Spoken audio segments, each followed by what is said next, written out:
Well, I can speak for myself, which is that, I mean, most of my scenes, all of my scenes are with Jacob. I'm the interviewer and he's the vampire that I'm interviewing. And that was awesome. I mean, one of the reasons why I did this show was because of Jacob. I was a big admirer of his work and I felt like he's gonna bring it, and he did. And then when we were doing scenes together, it was really copacetic. But there is an overall thing going on just in, I mean, everybody on this. I'm talking crew and everything that I really loved. Everybody on this show was excellent at what they did and really nice to work with. And you don't always get that, but it makes life really nice. Now, as a witness to what was going on, watching the way these guys interacted was amazing. They had a chemistry that I've never seen before. I've never seen before. And it continues even as we've been here for Comic-Con. It's wonderful to watch. And I won't get into it too much. I don't want to characterize what goes on between them. But it was a great feeling on our set. Yeah. The lightning and love. Lightning and a lot of love. And a lot of passion, and the whole Anne Rice universe we live in is a universe of tremendous emotion, and these guys brought it. There's a kind of a risk in putting it all out there when you work as an actor, and I think older actors start to learn maybe don't go all the way. These guys went all the way, and it was inspirational to be around. It's great. Thank you. So the original novel was published in 1976, the movie was in 1994. There have been a lot of vampire stories and fandoms since then, but we always come back to Anne Rice, and I'm curious why you think that is. Rolin? Sure, okay. I think there's a depth. Can you hear me? Is this good? I think there is a depth of feeling in this book that sort of makes it the Ur document, other than, I guess, Bram Stoker's novel. I argue that this is an improvement on that.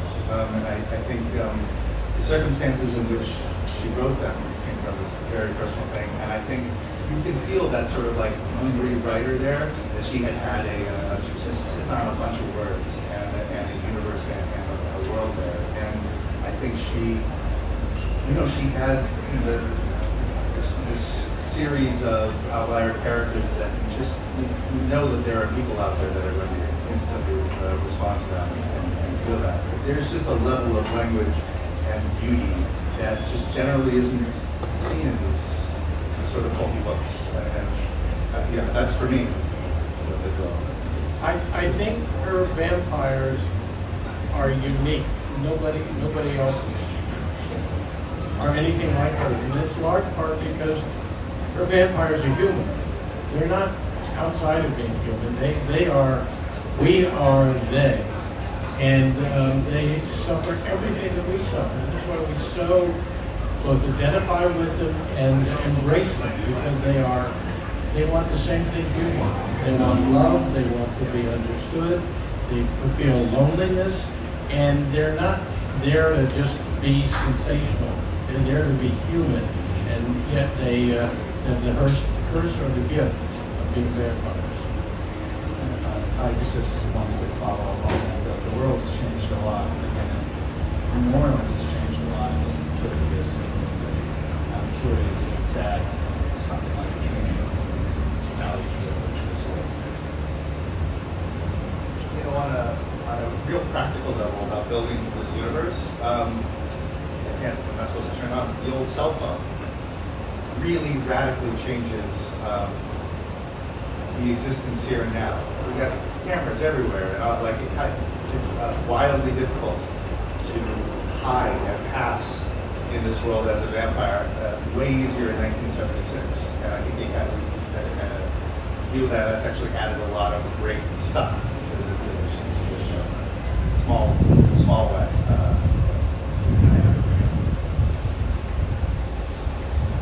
The more specific version of my question is for Jacob particularly, but it can go to everyone else. Anne Rice adaptations are known for having really great music involved in them. Will we hear any Rolin Richie in this show? Or, in a more specific way, what kind of music can we look forward to? There's not technically any Rolin Richie. There's just one little bit of singing. Yeah. I mean, but Rolin is a huge music. He's an encyclopedia of music knowledge. So, and that's definitely reflected in the show. Even in scripting, there's just beautiful descriptions of music. It's not just like, and then this plays. It's like, you know, there's a reason for it all, and it's character stuff, and it all leads into. I don't know if I'm meant to be saying this, but it's, you know, like Lestat is a musician. He's, you know. So that feeds into the whole thing, and was really helpful as well. I made a playlist when we first started of songs that Rolin had added, and then things that I was like, oh, and this feels like Louis specifically, or this feels like Louis and Lestat's relationship, and I guess in a way that feeds into it. But I know the music is going to be beautiful in the show. So this man really cares about that. Not Rolin Rich, I'm afraid. I asked him about it. He wanted us to separate It might be a bit jarring. He's a hell of a musician. Daniel Hart's doing our score, and it's going to be kind of a grand, it's the easiest way to say, good old-fashioned Bernard Herrmann, very grand, big, symphonic score. It's actually a very, very large scale for a television program. I don't think it will sound like anything on TV. And Four Hands Debussy as vampire. There's some weird, the AMC blends gets very esoteric and strange, but really music's a huge part of the show. You won't be disappointed. So as a reader, one of the interesting things is sort of gradually discovering what an unreliable narrator really is. So I'm wondering, with this kind of integration of the later Lestat personality, do we still have a little bit of that?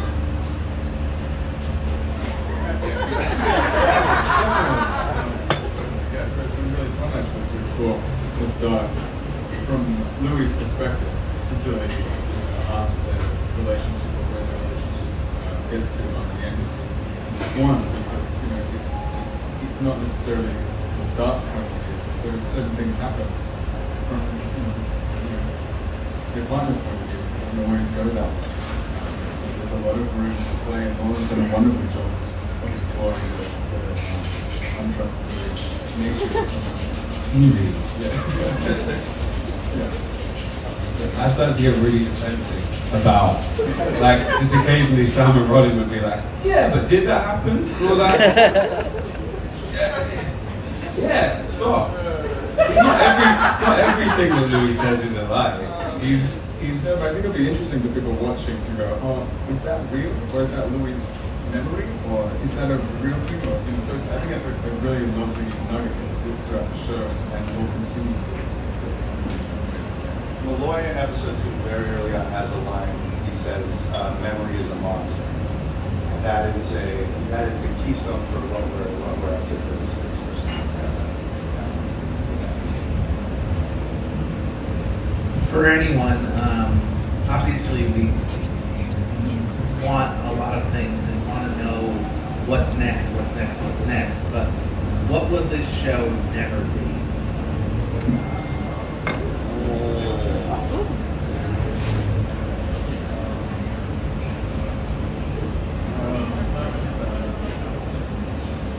I would just say, as a connoisseur of film and television, and I know this is quite a general thing to say, but I really mean it. Like, I've never seen anything like this before, in so many different ways. I think it's quite a difficult thing. It's quite a difficult show to categorize, and it's also quite a difficult show to compare. I don't feel like I've ever seen these vampires before in any vampire media, and I think yeah. a lot of people are going to find home in this show because the characters have so much depth.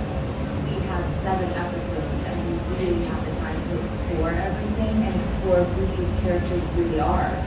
And even with Claudia, she feels so deeply and had so much, and Rolin wrote such a beautiful, complex Claudia. And a lot of people, even though, you know, they're vampires, there are a lot of relatable elements to the show. I was just thinking, if this show is nothing, it's shy. It's definitely not afraid of what it is. Sometimes it's confronting and surprising, but it's very confident. And I think, you know, I feel so proud to be in it, and so lucky that we have Nolen at the helm of it, because you know, it's a very confident show. And when we talk about these characters having intense emotions, that's straight from their eyes. I mean, the way that they speak, the intensity with which they love is so extreme. It's to the point of death if they could die. And we, you know, as characters go there. It's very honest. Yeah. What it'll never be is a Law and Order franchise.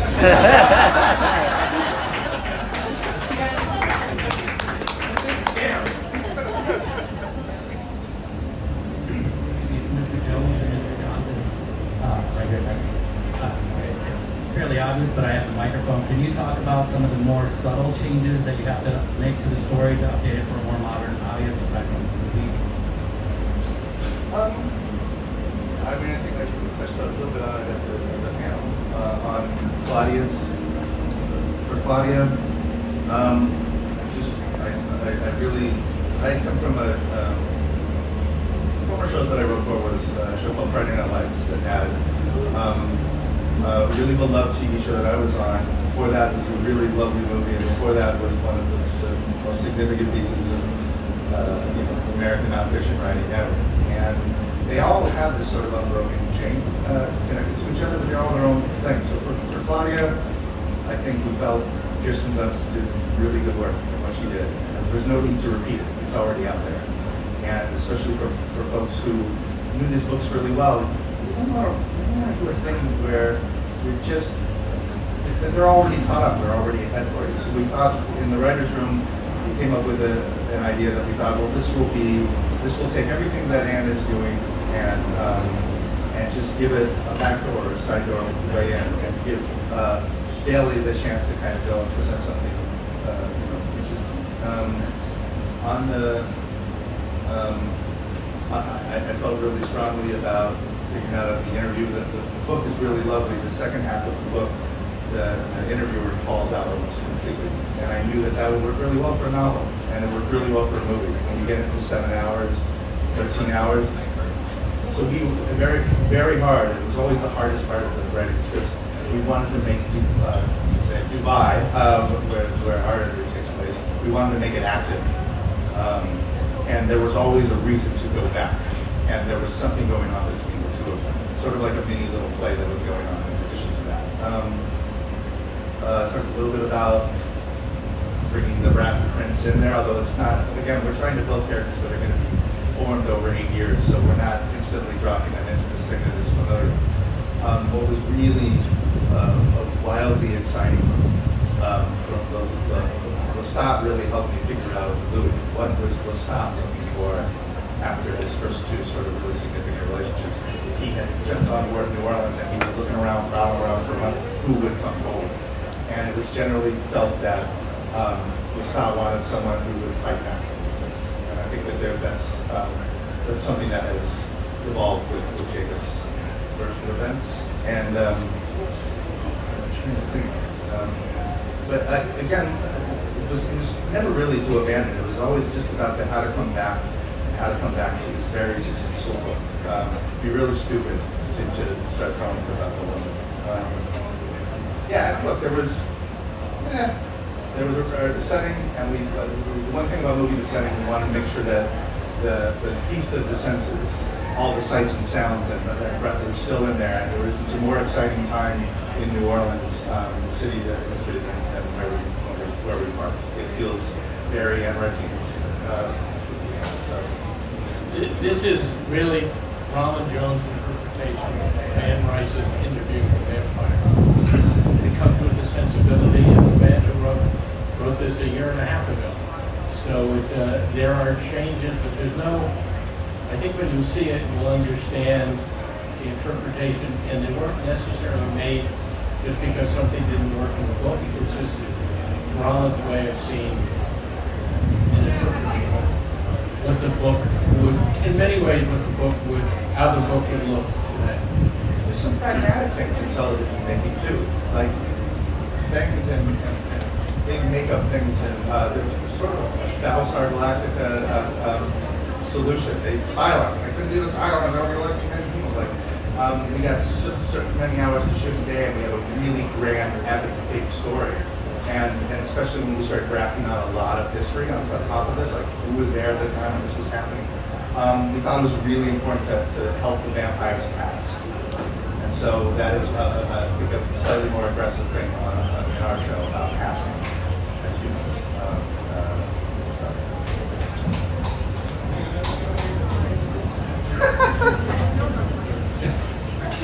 Hi, my question is to the actors. How did you sort of research the roles from book, from the movie, as well as bringing your own humanity to make the character your own? The book is, the books are really great sources of research, really. But I personally was very struck with the similarities that I have to Louis. I mean, obviously, I think that's what most actors do, is like a narcissistic thing. You go, that's me! but no, I really feel like I understood him, and he understands me in quite a deep way. So a lot of it, I think, was just that. Like, I just felt like between Anne Rice's portrayal of Louis and Rolin's writing of Louis, and then what I was bringing to it, you find something in the middle. And then we're embedding all of this stuff in Dubai. Not character stuff, he's the same Louis, but it's like figuring out how somebody changes over that amount of time.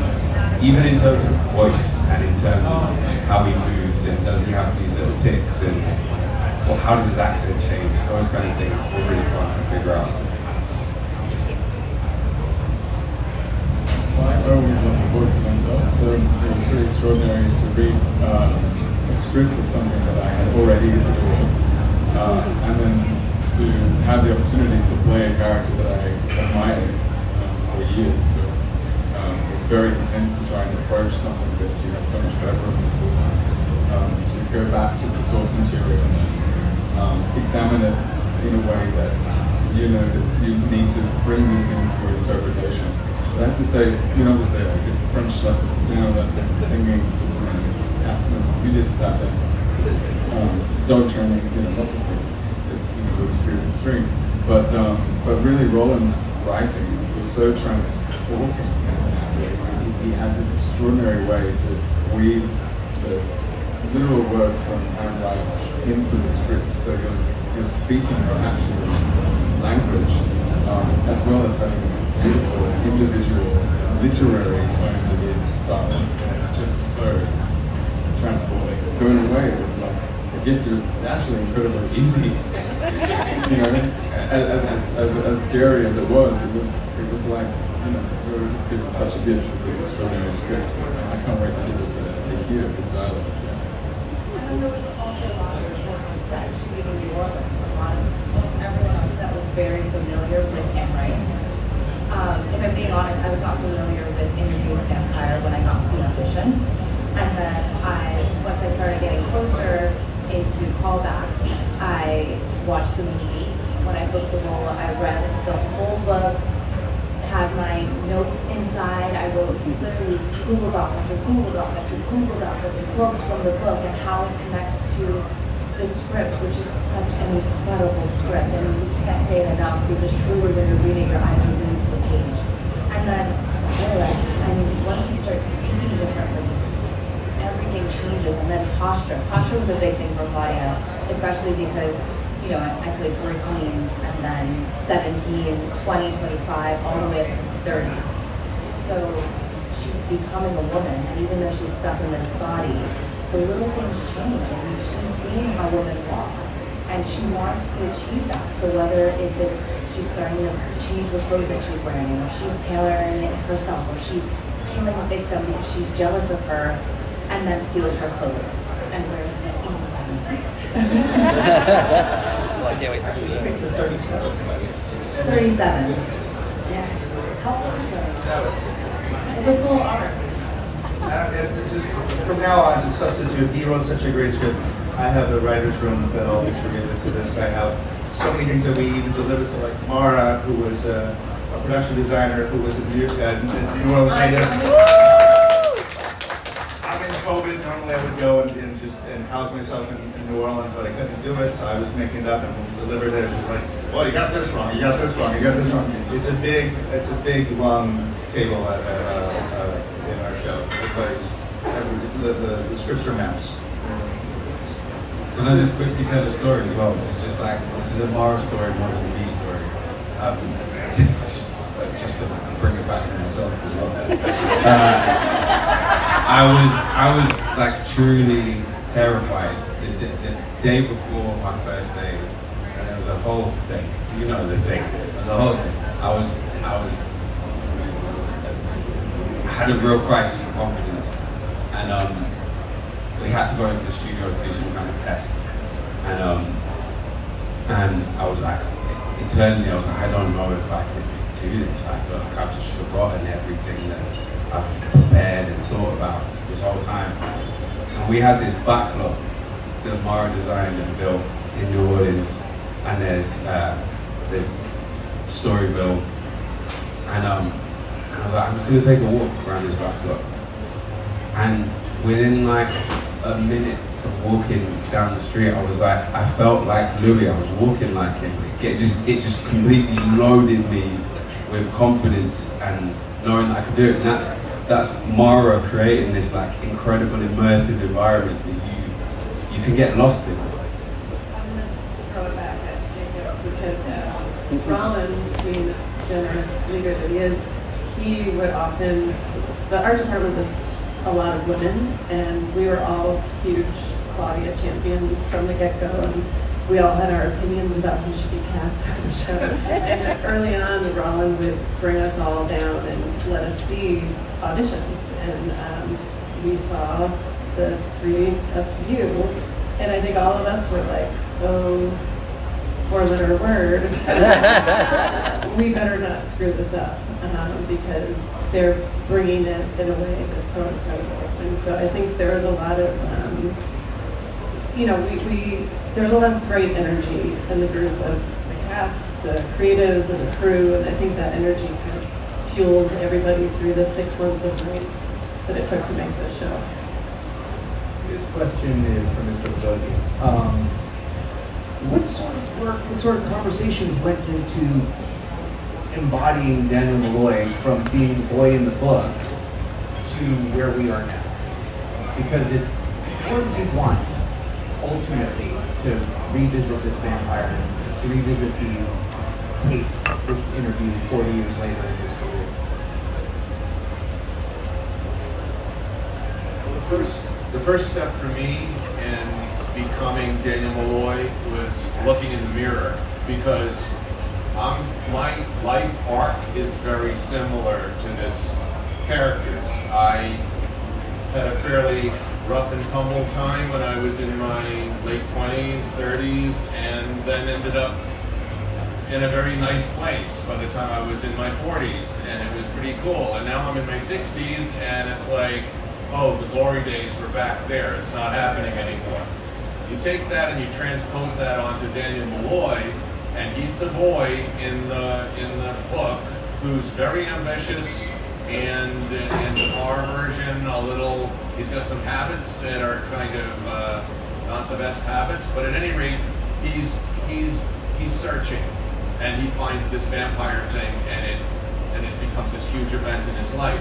Now flash forward, he's actually been a very successful writer.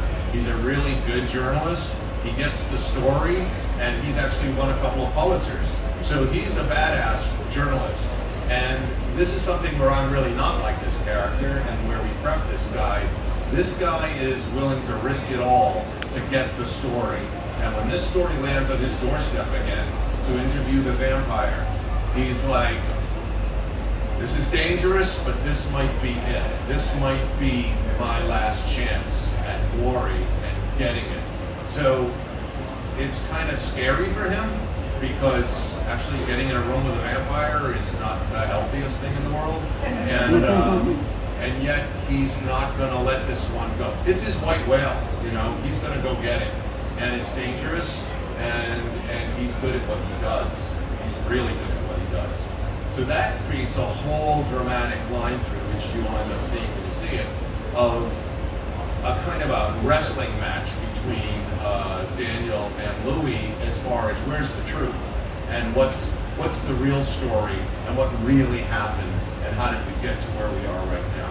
So there's a lot, for me as an actor, there's a lot going on. There's danger, there's passion, there's fear, and you know, ultimately, I mean, I gotta say that when you're in your 60s, you start thinking about that dirt bath that's in your future, and here you got vampirism right in front of you, which is immortality, and it's just dangling there all the time. It means something different in your 60s. What if I didn't have to die someday, and what if I could just be here forever, which is really, it's, you know, nobody gets out of here alive, and these guys live forever.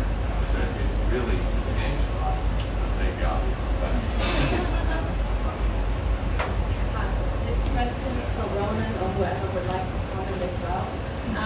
In the history of vampires are known to be, whether in literature, movies, or television shows, they're known to be seductive, charming, sexy, even, and dangerous. So in which way did you up the ante, so to speak? You know, did you stay true to that, or did you add something totally different? It's such a great question because if you read you go back and you start reading all the other vampire stuff, and there are no formal rules. Everyone adds something new to it. Everyone's got a new skill. It's always just sort of building on top of it. The word seduction is a really good word. We have 7 episodes. Generally speaking, if you want to do the math, it's every 20 pages of the book. That's an episode. And the pilot itself was built on the idea of seduction. This book really, I think the thing that really separated it from everything was that you experience life as the vampire. You, the reader, were the vampire. And you have to be a little patient on our show, because one of the decisions the writers made at the beginning was, well, let's see what he's giving up. So there is some stuff in Anne Rice's novel at the beginning of the family that didn't make it into the movie, mostly probably for time crunching and all that were in there. And we spend a lot of time actually with Louis in the first episode as a human and watching Lestat slowly seduce him. And that was really important for us. Instead of jumping in, we knew we were going to build this sort of grand opera out of it. In terms of vampire, I mean, I think they're sexy guys. Everybody's very attractive on shit. If there's anything really annoying about it, it's the most attractive cast I've ever written for. And it's like, do we need another show with beautiful people in it? But there it is. But then you also expanded on how much Claudia wants love. And we do touch on that a little bit. I'm not going to say too much because it's really exciting and interesting. But she really does want love, and I mean, we'll see who gets that love. I'm translating that. It's actually such a great. You are forced to, if you're watching this thing, you're forced to always add to the thing. I think on our show, I think it is the depth of feeling that everybody's been talking about. I'm a state college educated moron or whatever. I was never going to outthink anybody, but I thought we had a shot, and the writers that I assembled in outfeeling every show. And there's feels with the capital F on our show.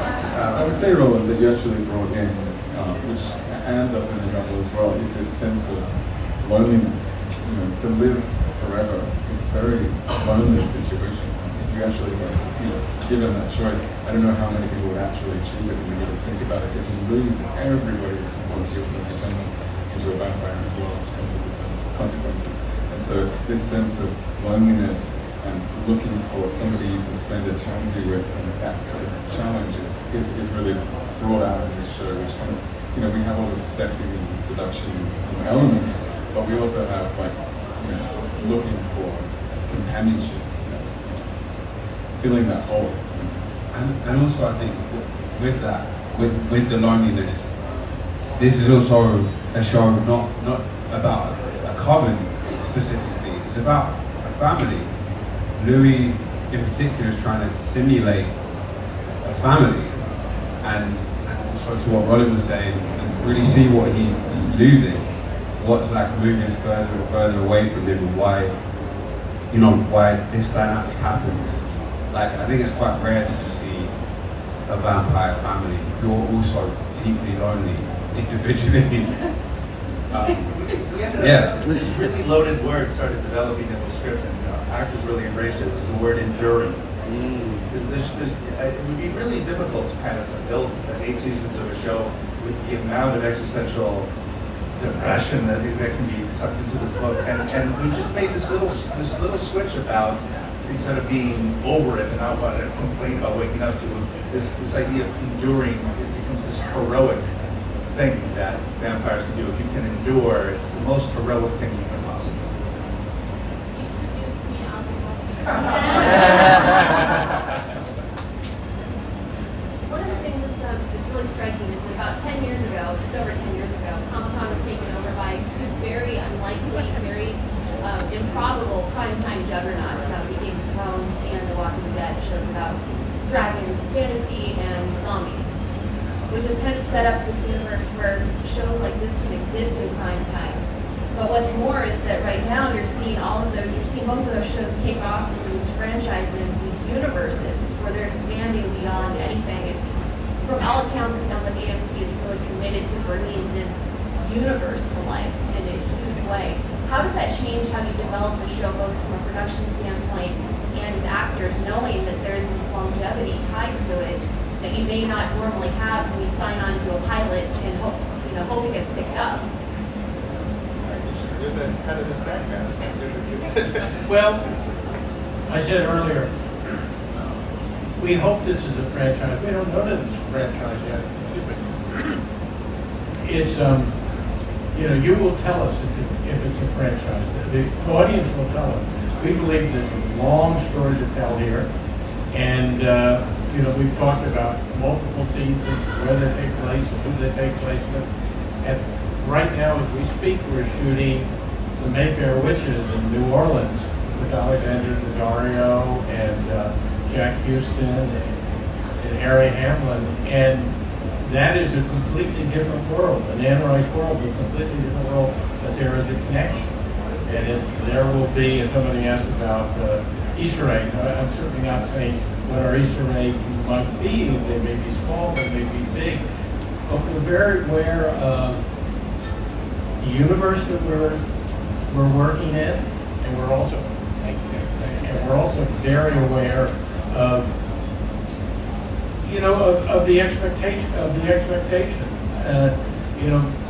Rolin keeps talking about our reverence for Anne Rice, and we feel it on a daily basis, because while our shows may be different from what she literally wrote, nevertheless, we're telling, we want to be true to the core of it. I produced a number of movies, everything from the Natural to the Chronicles of Narnia to the Notebook. And all of those, the important thing was that we have the essence, the core of those books in our movies, and that's exactly what we feel here. So there is an added pressure almost, because we don't, most importantly, want to make it really entertaining and satisfying and hopefully a visual show. We want to be faithful to the readers, because they have very legitimate expectations. And most importantly, we want to be true to the writer. So it's we don't take it casually. It does change. It's also, maybe nobody wants me to say this. But I think obviously it's a universe, and when you read Anne Rice's novels, the connections are really rich and really exciting, and you get that little feeling, you're like, oh, there's Birdies, please. You know, but one thing I would say about the show that me and Sam talked about a lot was that it's massive. The depth of feeling is massive. It's very intimate. Like it's really intimate and really gets into the guts, and it's this love story as well. It's this story about a very dysfunctional family, and that's also a huge part, I think, certainly of this season and this. I wanted you to say that. On a pragmatic level, AMC made me jump through a lot of hoops to ask those questions. It's the person who can, again, write a good pilot. Everybody, a lot of good pilots out there. Because the pilot give you the roadmap for this, and then on top of this, does it give you a roadmap? Do you have a vision for the entire thing? And yeah, it does, and it always, almost every single time, leads to a really exciting opportunity for you specifically. My question is for Hi. As we know, Anne Rice's novels are full of socio-political metaphors, and you've already mentioned passing for the vampire. Okay. What else can we expect? Oh man, wow. This is weird because I know it's always there thematically, all this stuff. I really do, it's sometimes hard for me to articulate that because I generally try to write good parts for good actors. It's really the thing that makes everything done. And you always, suddenly you're going, oh, this will be it, but it's not an outside in. It's not I want to say these things, or Anne was trying to say these things. I think Anne, other than this wildly incredible creation that was Claudia, just like, I know who has that character, it's incredible. I think she knew that it was in the stuff that was going back and forth between these two people. The intense, specific, very strange beauty of the relationship that she had. So sometimes it's hard for me to kind of say, yeah, I'm doing all these kind of but it is. Sometimes I just get one day I'll wake up and go, God, it's so cool to be writing about a predator species, and it's so cool to watch between episode 1 and episode 6 how you do slowly become a vampire, and the humans that were sort of like, oh, look what he's lost, they start becoming these people you're like, God, are they even worth it? Really? You really start going like, the vampires have problems. It's like the Crown, the Royals, and just like this, all that stuff. We come back to that, but I think it's impossible not to kind of to see that these are outliers, and these are people that have to navigate. And really cool here, very specific physical and emotional landscape that America from 1910 to 1940. And part 2, part 3, where it goes. Things had in other places too. It's impossible not. It's been really fun to really sit there and contemplate who Louis is in 2022 and all the missing years that are there. You got to write for this guy now. And Anne sort of takes it to a certain point, and then there's this other thing that happens. But that these people had lived through, in our version, the swath of this very dark, strange 20th century, and this early part of and they have experienced it at all. And so imagine everything that occurred, and these people have taken it on. It's there.